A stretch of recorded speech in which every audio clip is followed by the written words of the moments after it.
dari segi kapasitas, kemampuan perusahaan asuransi untuk tumbuh itu masih ada. Memang betul faktor eksternal tadi, apalagi daya beli masyarakat yang turun, kemudian juga faktor ekonomi, tingkat suku bunga yang belum stabil ya, penurunan tingkat suku bunga ya akan berdampak pada nilai daripada investasi perusahaan asuransi. Yeah. Jadi kami sih tetap optimis akan bisa terjaga pertumbuhannya. Komponen proteksi kemudian investasi. Yeah. Dan investasinya itu memiliki komposisi yang sangat besar, hampir 95% gitu kira-kira seperti itu. Yeah. Rata-rata daripada para pemegang polis itu tidak menyadari bahwa risiko penurunan investasi itu adalah menjadi tanggung jawab daripada pemegang polis.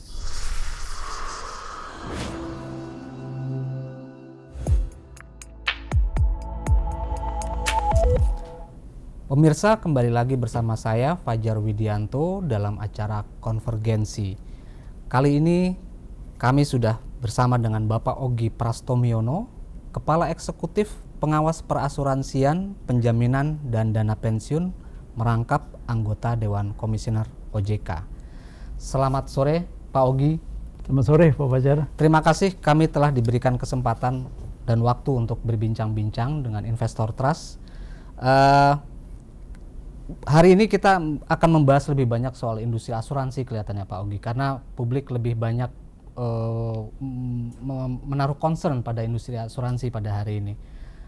Mungkin pertanyaan pertama kami mengarah pada bagaimana industri ke depan terkait dengan kondisi perekonomian kita hari ini yang punya yang terpengaruh lebih banyak oleh kondisi geopolitik, termasuk juga seperti apa yang disampaikan oleh ekonom Hatip Basri yang menyebut bahwa kelas menengah hari ini mendapatkan challenge yang jauh lebih besar di saat ekonomi terpukul, karena mereka tidak punya privilege seperti bantuan sosial ya, dan perpajakan mereka juga tidak punya keringanan, sehingga daya beli mereka yang jauh lebih terpukul. Di sisi lain, industri asuransi punya harapan lebih besar pada pertumbuhan kelas menengah ini. Kalau mungkin Pak Ogi bisa menggambarkan dengan challenge yang begitu banyak di perekonomian, kelas menengah, apakah industri masih bisa bertumbuh sesuai dengan proyeksi yang sebelumnya disampaikan OJK bahwa masih akan bertumbuh double digit mungkin gitu di akhir tahun ini? Gimana Pak Ogi? Ya, saya kira industri perasuransian sudah melakukan perbaikan-perbaikan ya di 2 tahun terakhir dari segi produk, proses penjualan, perbaikan di masing-masing internal perusahaan asuransi, adanya regulasi-regulasi yang disusun oleh OJK untuk penguatan permodalan, kemudian tata kelola, risk management, saluran distribusi dan sebagainya. Kalau lihat dari data statistik mengenai asuransi sudah mulai rebound, sudah mulai recovery gitu kan. Ya, itu dari pendapatan premi pasti ya Pak? Dari premi untuk asuransi umum dan reasuransi pertumbuhannya sudah double digit ya. Kemudian kalau asuransi jiwa memang baru kembali ke positif ya, sekitar 2-3% pertumbuhannya. Tetapi kami memonitor bahwa itu pertumbuhan akan terus berlanjut di tahun 2024 dan mudah-mudahan di tahun 2025. Memang betul faktor yang mempengaruhi industri perasuransian secara global, geopolitik, kemudian juga transisi pemerintahan dan sebagainya, itu akan berdampak kepada industri perasuransian Indonesia ya. Ya, tetapi kalau kita lihat dari tren ke depan, saya sih optimis bahwa pertumbuhan positif itu akan terus tumbuh dengan baik. Ya, kalau dilihat dari segi indicators tingkat kesehatan dari sebuah perusahaan asuransi ada 3 sebenarnya. Jadi itu adalah dari risk based capitalnya, dari solvabilitasnya, lalu dari segi investasinya kita ada rasio kecukupan investasi, kemudian dari likuiditasnya kita rasio likuiditasnya. Nah dari ketiga indikator tersebut itu di atas ketentuan yang berlaku ya. Kita bicara secara agregat industri ya. Artinya itu RBC itu untuk asuransi jiwa itu 430-an cukup tinggi persen, ya. kemudian di atas standar atau batasan 120%. 120% betul. Yeah. Ya, asuransi umum itu dan reasuransi itu sekitar 320. Lalu kalau rasio kecukupan investasi itu batasakan 100%. Yeah.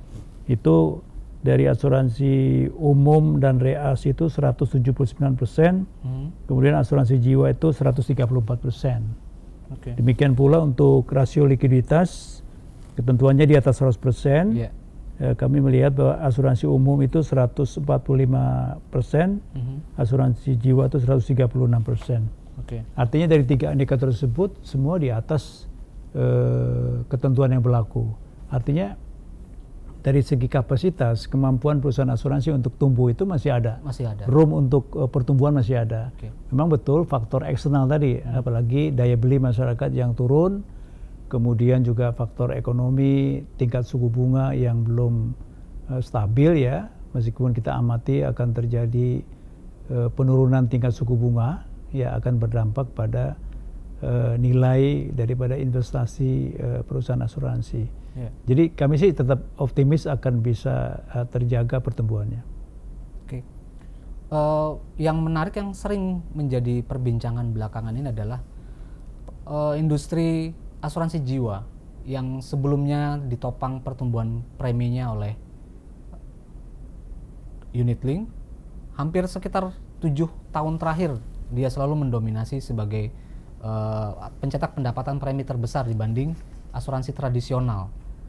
Ini arahnya ke depan dengan makin menurunnya unit link, kita bisa memandangnya seperti apa? Apakah kepercayaan atau memang ada semacam ingin kembali ke produk tradisional yang mungkin jauh lebih bisa diandalkan ketimbang unit link atau PAID ya? Karena ada periode ketika para nasabah melihat hasil investasi dari produk PAID atau unit yang mereka miliki mengalami penurunan sangat besar, padahal hari itu merupakan pengaruh dari kondisi pasar yang intinya mark to market gitu ya Pak Ogi ya. Apa yang dialami oleh industri di pasar modal sebagai underlying aset mengalami penurunan, harusnya ya investasi mereka hasilnya juga harusnya turun. Ini kan ada pemahaman yang agak ada gap.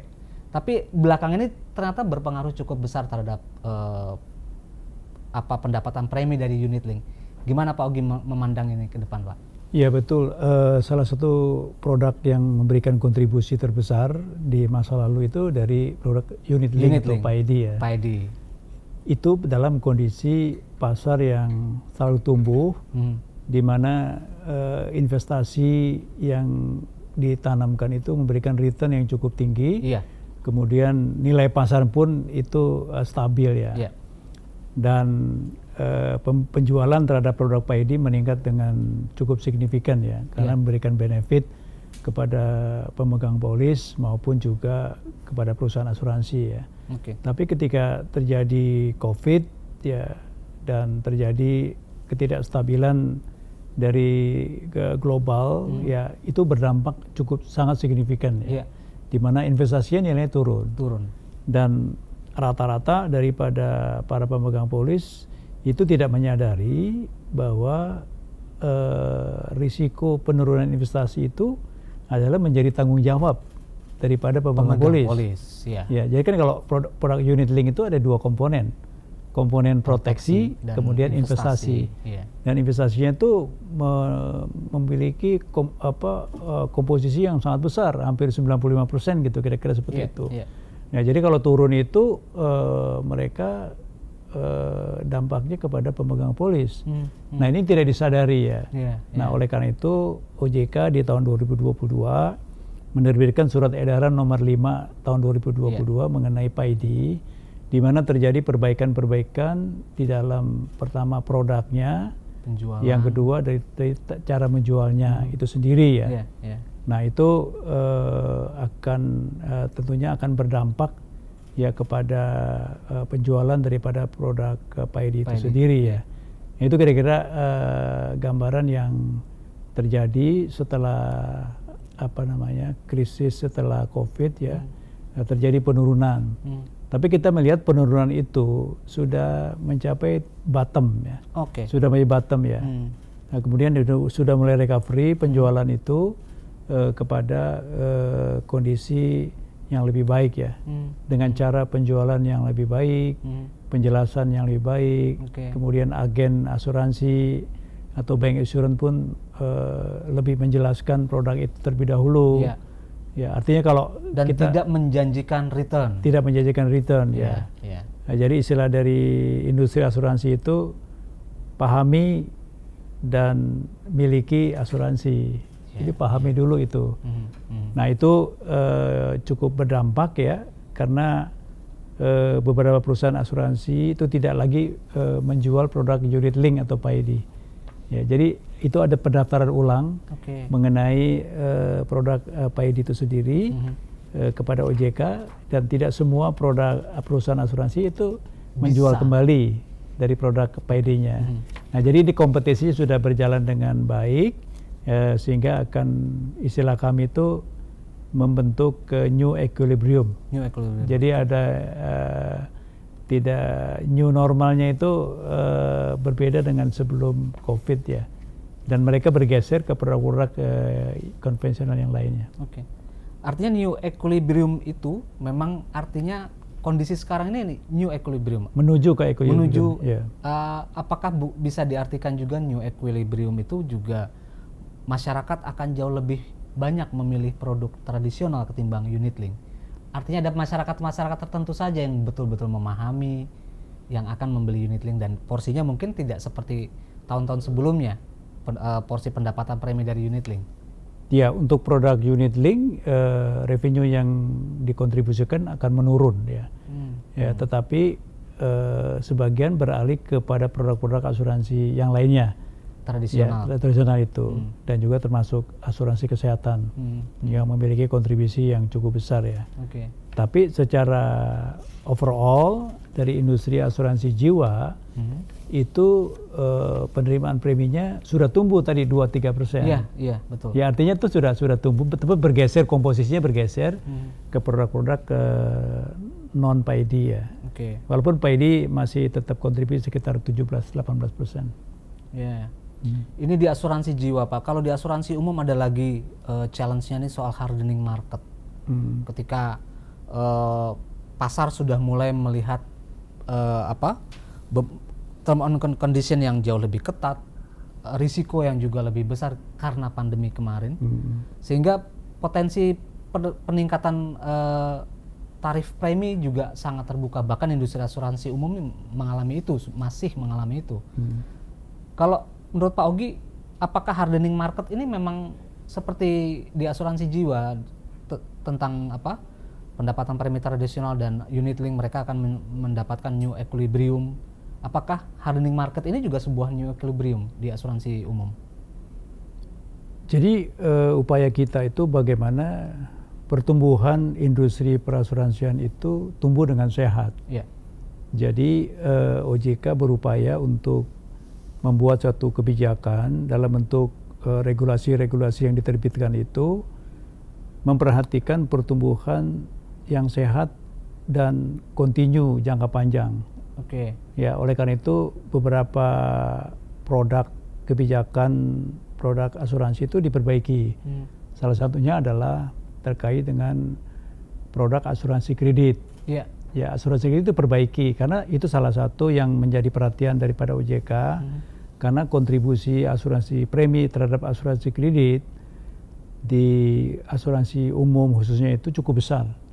Ya, tapi dalam prakteknya tadi terjadi klaim yang cukup meningkat signifikan akibat dari penurunan kualitas kredit, sehingga bank yang menjaminkan kreditnya ke asuransi kredit itu mengklaim yang cukup besar. Nah, oleh karena itu harus dilakukan perbaikan-perbaikan di dalam ketentuan syarat produknya itu sendiri ya. Oke. Dan ya antara lain harus ada resharing. Ya. Ya, resharing itu 75/25. Kemudian jangka waktu pertanggungan itu kita batasi 5 tahun. Kemudian acquisition cost-nya itu maksimum 10%, tadinya 20%. Kemudian juga itu klaim baru dapat dilakukan kalau kolektivitasnya itu udah 5. Oke. Ya. Dan kemudian ada hak-hak subrogasi dari perusahaan asuransi terhadap kredit yang sudah dibayar klaimnya, itu dilakukan lebih efektif lagi supaya mendapatkan subrogasi dari kredit yang sudah dihapuskan dan telah dibayar klaimnya ya. Dan untuk perbaikan kualitas untuk informasi terhadap debitur yang dibiayai ataupun dipertanggungkan ke asuransi, itu sekarang perusahaan asuransi ke depan itu dapat melihat informasi debitur di sistem SLIC yang ada di OJK. Nah, sehingga ketahuan ini sudah bagus atau tidak. Kalau turun lalu bisa mengantisipasi untuk cadangan klaim dan sebagainya. Itu perbaikan-perbaikan yang kita lakukan terhadap produk yang cukup signifikan ya, yaitu asuransi kredit ya. Ya, kemudian juga perbaikan masalah permodalan. Ya, kita syaratkan permodalan akan meningkat bertahap ya di tahun 2016 dan 2026 dan 2028. Jadi itu sebenarnya upaya untuk perbaikan-perbaikan supaya pertumbuhan kita lebih sehat dan berjangka panjang ya, dan sustain dalam jangka panjang. Sustain. Pak, mungkin boleh kembali soal hardening market ini, gimana kita menilai industri, apakah industri asuransi umum khususnya ketika mereka juga akan mendapatkan term dan atau persyaratan yang jauh lebih rigid dari reasuransi, itu cukup apa yang bisa mendorong mereka tidak terlalu terganggu dengan kondisi pasar yang sangat ketat ini, Pak? Ya, kondisi itu sebenarnya untuk meningkatkan kualitas daripada produk atau pertanggungan yang diberikan oleh perusahaan asuransi sebenarnya. Melihatnya dari perspektif itu ya. Kalau itu kita lihat, oh ini kok dipersulit dan sebagainya. Itu pada dasarnya itu sebuah mekanisme alamiah ya dari industri alamiah atau sendiri perbaikan ya? Ini kan bagian daripada penguatan daripada sektor industri perasuransian. Atau boleh dibilang ya koreksi terhadap apa yang dilakukan ya, mengantisipasi, memitigasi risiko-risiko supaya itu tidak terjadi gitu kan. Jadi intinya sih sebenarnya seperti itu ya. Sebuah mitigasi risiko dari pemain sendiri ya, pelaku industri sendiri, dan itu sebetulnya sebuah fase yang alamiah terjadinya hardening market itu ya Pak Ogi ya. Tadi menarik soal permodalan Pak Ogi. Permodalan memang ditingkatkan batas ekuitas modal minimum ya. Ada catatan juga masih ada beberapa perusahaan asuransi yang masih belum, walaupun masih targetnya masih tahun 2026. Kira-kira kalau dari OJK hari ini masih mengamati atau radarnya OJK tuh masih membaca berapa perusahaan sih yang mereka harus didorong terus meningkatkan ekuitasnya? Asuransi umum, asuransi jiwa, belum lagi nanti reas gitu. Itu masih berapa persen atau berapa pemain yang mungkin sekarang masih mendapatkan katakan mungkin pengawasan khusus gitu dari OJK? Jadi kebijakan untuk peningkatan permodalan itu adalah dalam rangka agar perusahaan asuransi itu mempunyai kapasitas yang cukup ya, untuk memberikan pertanggungan yang semakin besar, atau jumlah yang ditanggung menjadi semakin banyak, karena logisnya itu pertumbuhan ekonomi kita tumbuh terus. Terus, artinya Pak, secara akumulasi itu pertanggungannya akan dibatasi oleh permodalan yang rendah. Nah, kalau itu permodalan cukup tinggi, maka dia kapasitasnya itu akan lebih tinggi, lebih besar juga untuk menyerap seperti itu. Dan kalau kita lihat di negara-negara lain juga itu permodalan di perusahaan asuransi itu cukup tinggi Kita itu bervariasi lah kalau kita mau dikatakan. Range-nya luas. Luasnya lebih luas di kita sekali. itu. Kalau memang perusahaan-perusahaan di joint ventures ya yang bermitra dengan perusahaan asuransi global itu biasanya standarnya mereka tinggi ya. Ya, tapi kita juga harus kapasitas untuk perusahaan asuransi domestik yang nasional itu juga mesti ditingkatkan. Nah, jadi kita menyadari itu dan kita memberikan waktu yang cukup bagi perusahaan asuransi untuk meningkatkan permodalannya. Baik itu dengan cara existing pemegang saham menambahkan modalnya atau mengajak strategic partner baru untuk bergabung ke perusahaan asuransinya. Karena memang kalau kita lihat dari pasar yang ada ya, dari ekonomi Indonesia yang cukup besar, jumlah penduduk yang besar, itu market demand untuk asuransi kalau kita kelola dengan baik ya, itu akan tumbuh dengan besar gitu kan. Oleh karena itu kita membutuhkan permodalan yang besar ya. Nah, memang untuk perusahaan-perusahaan yang kecil-kecil, dia ada opsi-opsi yang kita berikan. Jadi kalau itu dia tidak mampu melakukan peningkatan modalnya, baik sendiri maupun dia itu mengajak strategic partnernya, dia itu di aturan itu bisa mengikuti pola yang disebutkan KUPA. KUPA itu kelompok usaha perusahaan asuransi ya. Ini kita terus terang meniru dari konsep di perbankan ada KUB gitu kan. Nah, itu juga sudah berjalan KUB-nya. Kami kira kalau sudah ada presiden itu akan kita lakukan. Jadi artinya perusahaan-perusahaan yang kecil itu tidak hilang begitu saja. Dia mengalihkan mengalihkan portofolionya kepada perusahaan asuransi besar, atau dia menjadi kelompok usaha perusahaan asuransi bergabung kepada perusahaan asuransi yang besar.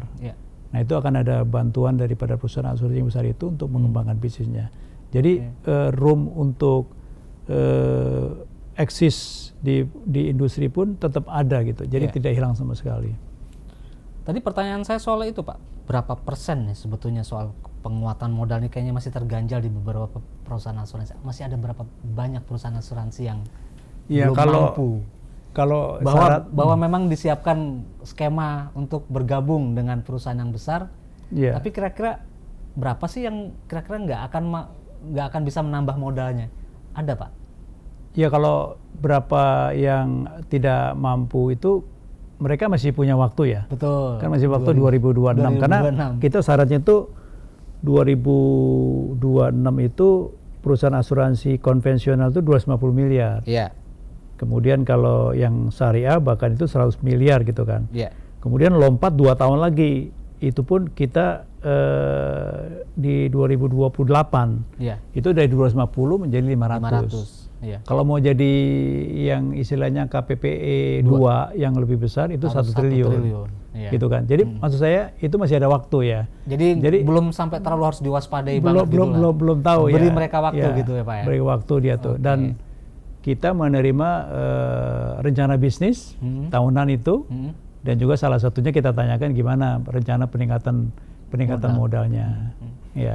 Lebih banyak mereka berupaya untuk meningkatkan permodalan lewat injeksi dari pemilik saham, atau mereka sudah mulai mencari mitra strategis, atau mungkin tadi lewat skema KUPA.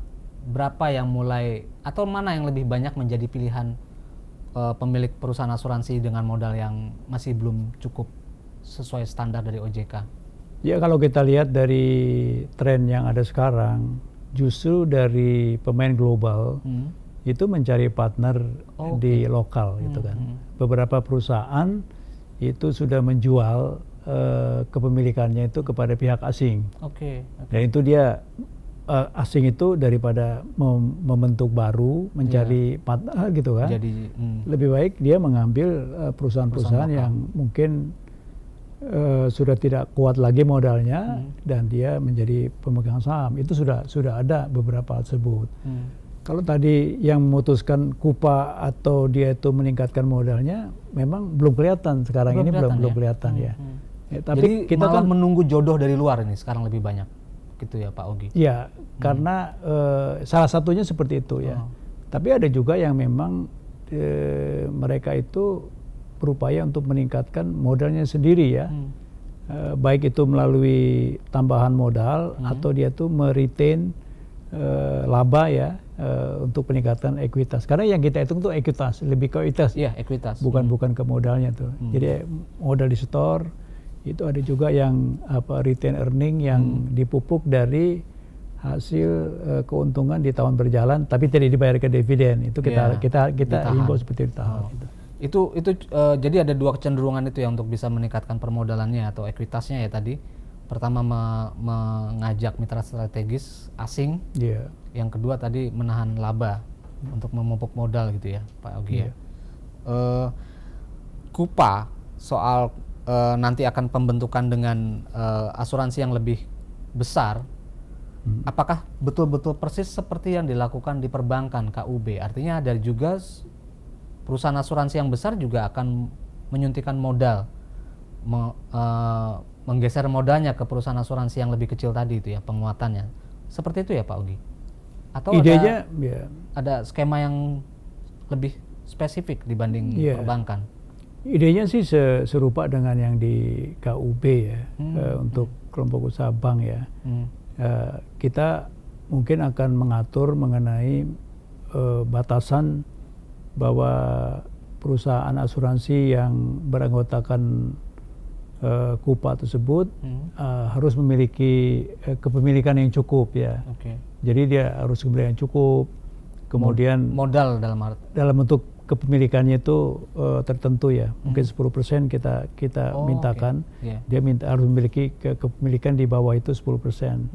Kemudian juga harus ada strategi yang memberikan benefit dengan bergabungnya perusahaan yang tidak sanggup itu dengan perusahaan induknya, itu ada sinergi ya. Itu yang bisa kita harapkan, mutual benefit dari kedua belah pihak ya, untuk mengembangkan industri perasuransian gitu kan. Kemudian juga beberapa kemudahan-kemudahan dalam menggunakan infrastruktur ya, dari segi teknologi, sumber daya manusia yang mungkin boleh digunakan oleh perusahaan yang lebih kecil tadi itu ya, dan penggunaan jaringan-jaringan yang ada pemasaran dan sebagainya ada. Jadi itu yang dimungkinkan seperti itu. Sudah disosialisasikan ke industri, tapi ada nggak pernyataan-pernyataan dari pelaku industri bahwa mereka justru jauh lebih tertarik untuk ikut bergabung dalam Kupa itu, Pak Ogi? Kalau lihat kita pemantauan dari sejak kita keluarkan POJK itu, memang masing-masing perusahaan punya strategi yang berbeda-beda ya. Apakah dia saya Kupa aja, atau saya akan berusaha cari permodal ya. Atau dia artinya Kupa memang belum ada respons. Belum ada ya. Nanti kita mungkin di rencana bisnis tahun 2026 akan kelihatan. Baru kelihatan tahun 2026. Ya, di akhir tahun 2025 ketika dia menyampaikan kan tuh deadline-nya kan 2026. Iya, betul. Akhir 2026 ya. Nah, itu akan kelihatan tuh dia mau arahnya kemana gitu. Apakah mereka udah nggak mampu lagi nambah modal, mau nggak mau mereka harus bentuk Kupa gitu ya Pak Ogi ya. Pertanyaan saya berikutnya Pak Ogi, dari sekian tahun terakhir memang selalu kami tanya soal ini berulang-ulang, PSAK Pak Ogi. Standar akuntansi baru ini sebetulnya pelaku mengakui ini sebuah upaya, sebuah langkah yang akan mendorong mereka menjadi jauh lebih sehat, jauh lebih kuat, dan jauh lebih transparan. Dan beberapa pelaku khususnya di asuransi jiwa, mereka jelas-jelas akan terbantu karena pembukuan investasi dan untuk misalnya seperti pemilik produk penerbit produk unit link, mereka akan jauh lebih jelas, dan nasabah juga akan jauh lebih paham seberapa pertumbuhan investasinya dan seberapa besar yang mereka alokasikan untuk proteksi. Tapi seberapa siap juga nih industri ini? Sebentar lagi mereka harus menerapkan hal yang sama, PSAK ini, dan kabarnya juga kendala soal aktuaris juga masih mengganjal gitu. Gimana kondisi terakhir ini, Pak Ogi?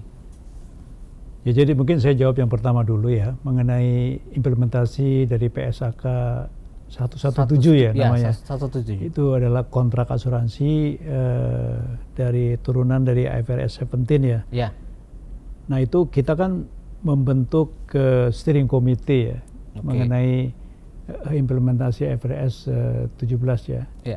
Dan di bawahnya ada working group ya, yang beranggotakan seluruh pihak terkait ya, dari Masuk industri, ya, dari pelaku usaha, dari kementerian lembaga yang terkait ya, dari DSAK, dari IAI, ya dari kementerian yang memiliki perusahaan ya, BUMN, Kementerian Keuangan, pajak juga kita libatkan.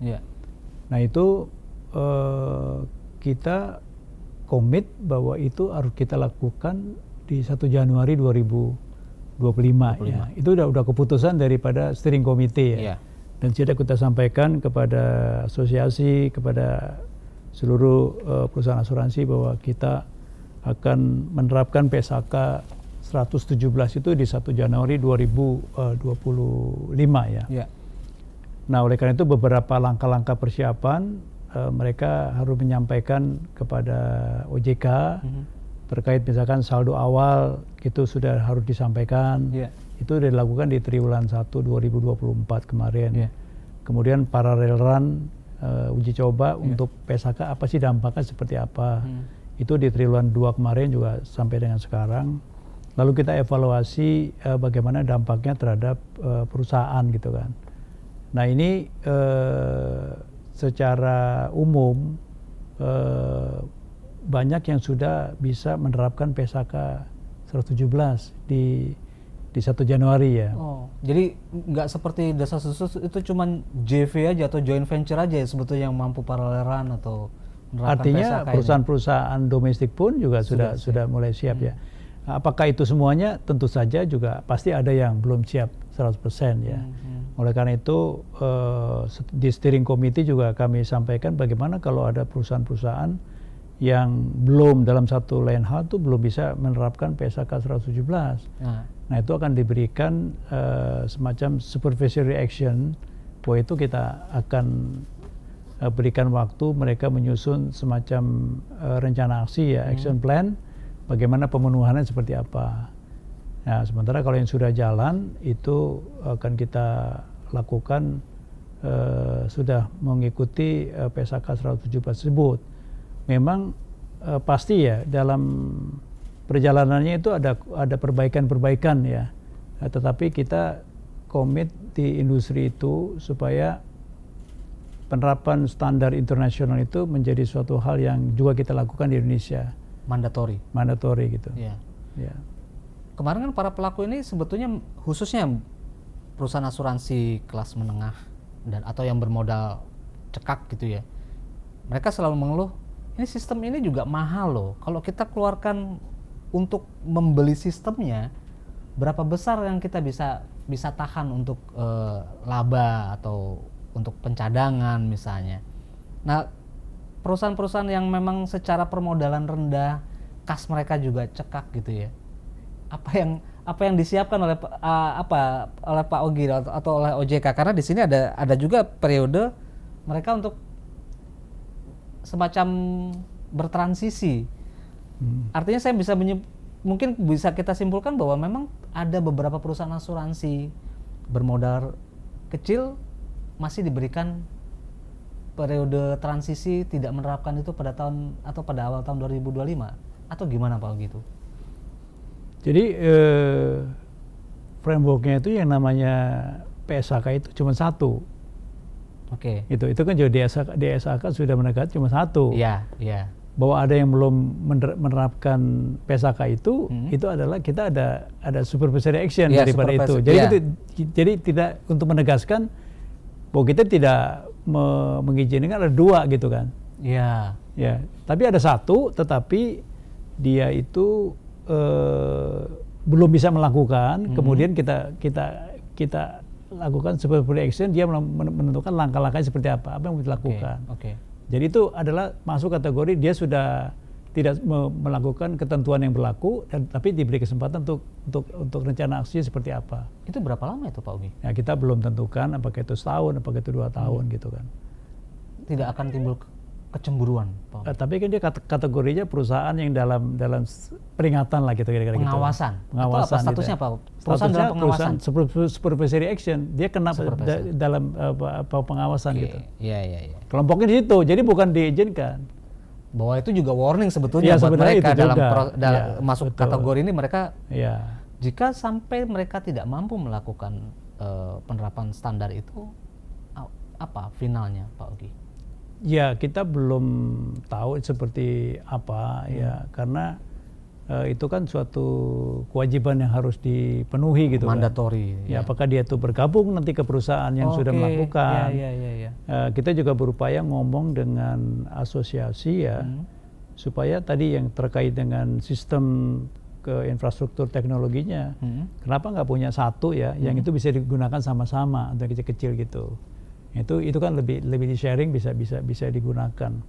Itu maksudnya juga yang dalam bentuk kupa tadi maksudnya Pak Ugi? Bukan dalam penggunaan teknologi. Iya. Ya kalau investasinya itu dia sendiri-sendiri gitu kan. Ya kalau masih mahal ya. Masih mahal kalau dia tuh dimiliki oleh asosiasi gitu kan. Dia memakai secara bersama-sama pasti akan lebih murah gitu. Itu salah satu upaya yang kita lakukan ya. Begitu. Dalam bayangan kami juga kalau misalnya konsep atau skema kupa itu juga diterapkan untuk penerapan PSAK ini harusnya bisa juga ya Pak Ugi? Iya, bisa dikaitkan juga dengan kewajiban, kalau itu kan kewajiban modal minimum ya. Iya. Kalau ini dikaitkan dengan penerapan standar ya PSAK. Artinya dengan perusahaan yang sudah lebih established dengan sistem itu yang dia tetap bisa dikaitkan dengan itu juga bisa juga. Bisa juga Pak. Ya mungkin kita boleh sedikit geser soal dana pensiun Pak Ugi. Mungkin yang tadi yang aktuaris ya. Oh iya, aktuaris belum terjawab. Jadi actuary itu kan kita enforcementnya cukup keras lah dari OJK. Karena ini amanat dari undang-undang. Undang-undang perasuransian mengamanatkan setiap perusahaan asuransi harus memiliki aktuaris perusahaan atau appointed actuary. Lalu kita wajibkan, kemudian sudah mulai memiliki appointed actuary. Ya, kemudian ada beberapa yang minta waktu untuk melakukan ini, kita berikan minta waktu, tapi statusnya dia sudah dapat peringatan nih minta waktu gitu kan. Nah, sekarang itu sekitar mungkin ada 11 perusahaan asuransi yang belum memiliki ya. Nah, beberapa upaya itu kalau appointed actuary itu ada sertifikasinya ya. Ada yang disebut dengan FSI atau ASAI gitu kan. Nah, itu kalau dari OJK sih sepanjang dari profesi dari PAI ya, Persatuan Aktuaris Indonesia itu bisa menetapkan ya untuk appointed actuary, aktuaris perusahaan itu ya cukup dengan ASAI gitu misalnya. Itu kami juga memperkenankan. Lalu ada beberapa, boleh nggak kami menggunakan aktuaris yang merupakan aktuaris dari perusahaan aktuaris. Ya kan, perusahaan aktuaris itu, konsultan aktuari itu boleh nggak menjadi itu? Kami bilang itu bisa dipertimbangkan. Baru bisa dipertimbangkan. Ya oke. Jadi dia mendaftarkan ke OJK. Ini kami sulit mencari actuary, kami ada konsultan aktuaris, anggotanya membantu kami. Itu kan sama aja dengan outsource itu. Outsource gitu kan, internal audit outsource. Itu boleh kita pertimbangkan. Tapi itu jangka waktunya temporary atau? Nah, itu yang jelas sih kita nggak selamanya. Itu pasti akan ada ini ada periode tertentu mereka harus bisa mendapatkan aktuaris yang memang dedicated untuk satu perusahaan itu ya. Betul. Dan mungkin juga kita bilang ya konsultan aktuarisnya nggak boleh bekerja untuk mereview kan beda-beda juga tiap karakter perusahaan kan Pak? Ya justru itu dia boleh aja konsultan aktuaris di tempat lain gitu ya, dia tidak melakukan review mengenai di perusahaan perusahaan asuransi tersebut gitu. Nanti jangan-jangan semua skema produk disamaratakan karena dia bekerja di beberapa perusahaan asuransi gitu Pak. Ya, tapi dia tidak boleh. Intinya tidak boleh dia di perusahaan itu. Dan itu juga temporary solution, nggak selamanya gitu. 11 jadi 11 perusahaan tadi ya Pak? 11 perusahaan ya. 11. Berapa dari 11 ini yang menggunakan atau menggunakan dari konsultan tuh berapa? Oh belum, itu yang 11 yang belum. 11 yang belum sama sekali. Belum sama sekali. Oh jadi dari 145-an gitu kan. 145 itu yang lain udah semua. Sudah semua. Ya, tinggal 11. Oke. Baik Pak. Pak soal DAPEN sekarang nih Pak, dana pensiun. Penambahan jenis investasi bagi dana pensiun tuh Pak. Itu menarik. Jadi seberapa strategis tuh investasi dana pensiun tuh bisa mengembangkan dari pengembangan daerah itu Pak? Ya jadi kalau dana pensiun itu kan ada peraturan dana pensiun ya, PDP-nya itu yang disampaikan kepada OJK. Dan itu disusun oleh dana pensiun dengan persetujuan daripada pendiri lah. Lalu sampaikan kepada kita. Jadi arah investasinya itu udah jelas. Yang boleh itu kemana saja. Lalu kita juga meminta kepada mereka untuk adanya semacam komite investasi. Ya, komite investasi itu yang dalam pelaksanaan itu mana yang kita akan beli investasi kemana saja. Nah itu akan memperkuat kualitas portofolio investasinya. Ada di arahan investasinya, itu garis besarnya, kemudian bagaimana investasi kepada instrumen investasi ya, itu di komite investasinya. Nah kalau kita lihat sekarang itu banyak sekali karena masa pengalaman yang lalu-lalu ya, itu banyak investasi yang sekarang itu yang lebih aman gitu kan, dari SBN, kemudian SRBI. Dari sekarang ada produk baru SRBI juga kadang-kadang seperti itu. Kemudian lebih aman di time deposit dan sebagainya. Nah itu yang sekarang terjadi kita, karena pengalaman yang lama-lama itu main di tempat investasi yang secara langsung misalnya gitu, lalu perusahaannya itu bangkrut gitu, tidak beroperasi lagi, kemudian itu tidak bisa exit juga, nggak bisa keluar gitu kan. Itu yang terjadi seperti itu. Nah, apakah dengan produk-produk dari instrumen yang dikeluarkan oleh daerah boleh? Ketentuannya boleh, boleh, tapi ada standarnya. Itu kan komite investasinya harus menetapkan ini instrumen yang dikeluarkan oleh siapa, kemudian ratingnya berapa dan sebagainya, investment grade dan sebagainya, itu diatur seperti itu. Tapi kalau aturannya itu boleh-boleh saja membeli di instrumen yang dikeluarkan oleh daerah gitu, kira-kira gitu. Potensi untuk bisa mengembangkan daerah atau pembangunan atau infrastruktur daerah itu terbuka sangat besar ya sebetulnya dengan dibolehkannya masuk ke investasi tersebut ya. Ya kalau kita lihat kan kepentingan itu kenapa ke daerah, mungkin yaitu kepemilikan dari dana pensiun milik daerah, jadi dia harus kembali kepada daerah misalnya seperti itu. Tapi di komite investasi pasti ada batasan berapa maksimum alokasi investasi di produk tertentu, kan pasti ada batasan-batasannya. Nah kami berharap bahwa pengawasan daripada di internal perusahaan itu berjalan dengan baik, ya. Jadi ada komite investasi, arah investasi. Jadi jangan sampai udah sampai kepada OJK baru itu, wah ini udah pelanggaran misalnya seperti itu. Jadi dari awal pun kita berharap prudent mitigasinya, dan itunya udah dilakukan di awal gitu. Itu yang kita harapkan. Jangan sampai datang ke OJK sudah dalam bentuk masalah. Sudah terlanjur gitu kan. Makanya kita kan terapkan tiga layer of supervision itu kan yang saya sebutkan, di level perusahaan, ya, kemudian di level lembaga profesi penunjang, dari KAP-nya, dari konsultan aktuarisnya, dari loss adjuster-nya, dari mananya, itu berjalan dengan baik ya. Sehingga yang menjaga itu semua itu bertahap. OJK juga sekarang punya tool yang namanya Prime.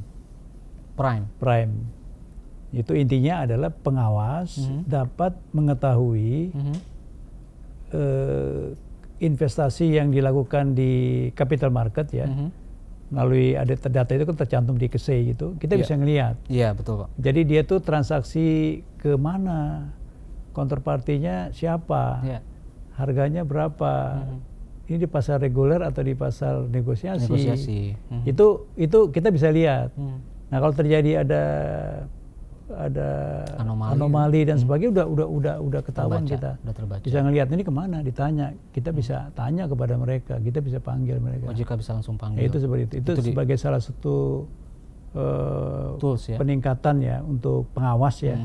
Bahwa dia juga melihat investasinya itu dilakukan kemana saja. Ini bagian yang dulu mungkin tidak mendapat perhatian penuh. Itu aksesnya ada di pasar modal misalnya itu. Itu nggak lihat kita dari sana. Sekarang kita udah tarik itu, kita punya ngelihat di mana dengan Prime itu, jadi kita bisa tahu itu perusahaannya itu kemana saja. Oke. Nah isu yang di dana pensiun itu adalah mereka itu terjebak kepada investasi penyertaan langsung, kemudian juga kepemilikan aset tanah dan bangunan. Iya. Karena dulu ya sejarahnya mungkin dari dulu disuruh diminta beli oleh pendiri, beli deh gedung ini apa itu, lalu nggak bisa keluar. Itu yang kita sedang usahakan untuk investasi supaya lebih produktif. Itu bagaimana keluar, karena ada batas-batasan berapa persen yang diperkenankan ya untuk penyertaan langsung ataupun dalam bentuk kepemilikan aset ya tanah dan bangunan. Oke. Jadi intinya hari ini kita bisa mendapatkan paparan dari Pak Ogi bagaimana OJK sebetulnya berupaya memperkuat industri, khususnya di sini industri asuransi dan dana pensiun. Ya beberapa memang mungkin harus meniru apa yang sudah dilakukan saudara tuanya di perbankan, jika baik mengapa tidak gitu kayak Pak Ogi ya. Betul, ya. Mungkin Pak Ogi boleh closing statement mungkin Pak Ogi soal industri. Jadi apa harapan ke depan dari asuransi dan dana pensiun ke depan ini Pak Ogi? Iya, saya rasa industri perasuransian dan dana pensiun sangat dibutuhkan untuk kepentingan semua pihak ya. Bahwa asuransi dan dana pensiun itu menjadi harapan bahwa dana yang dikelola oleh asuransi dan dana pensiun menjadi sumber utama di capital market. Kemudian bahwa asuransi dan dana pensiun itu juga harus memberikan manfaat yang optimal ya bagi para pemegang polis dan juga dari peserta. Oleh karena itu bagaimana kita secara bersama-sama, jadi kita istilahnya stronger together ya, untuk melakukan perbaikan terhadap industri perasuransian dan dana pensiun. Nah supaya lebih jelas kita harus ada roadmap-nya, peta jalannya. Kita kalau tidak peta jalan kita tidak jelas kita mau arah kemana. Nah peta jalan yang membedakan peta jalan yang kita keluarkan itu adalah ini bukan hanya milik OJK, ini adalah milik stakeholder semuanya. Nah itu yang kita tekankan. Kemudian masing-masing pihak punya komitmen untuk menjalankan roadmap itu dengan baik ya. Nah kalau itu kita lakukan dengan baik, kita harapkan industri penguatan dan pengembangan industri perasuransian dan dana pensiun itu akan berjalan dengan baik, dengan optimal ya, sesuai dengan potensi yang dimiliki oleh Indonesia yang sangat besar gitu kan.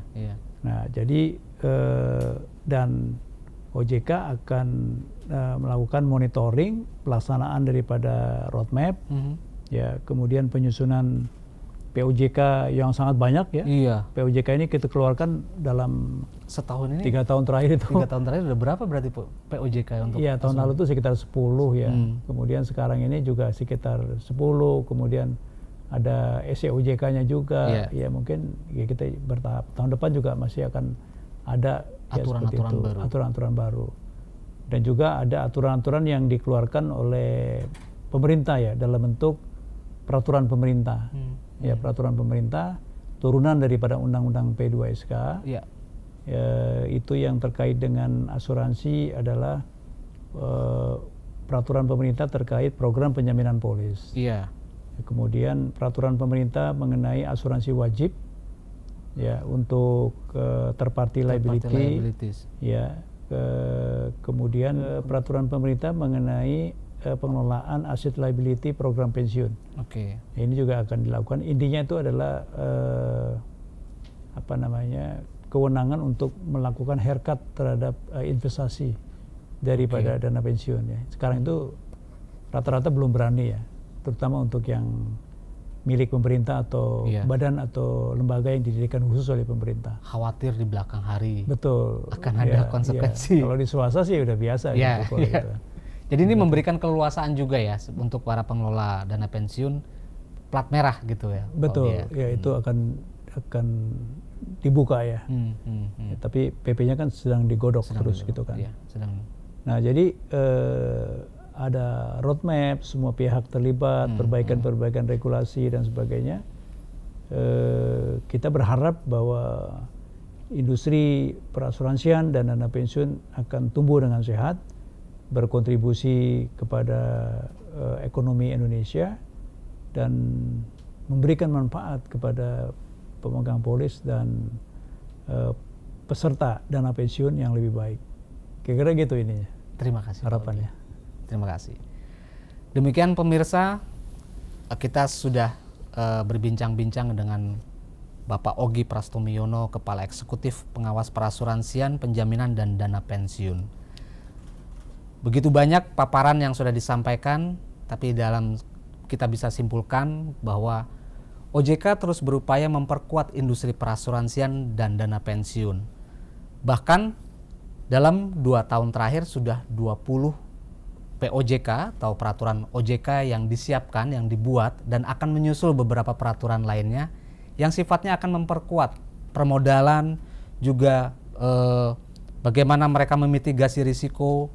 Sehingga memang harapannya tadi seperti yang disampaikan Pak Ogi adalah industri perasuransian dan dana pensiun yang sehat, kuat, dan mampu memberikan manfaat kepada masyarakat. Demikian konvergensi hari ini, kita tutup. Saya Fajar Widianto, undur diri. Terima kasih.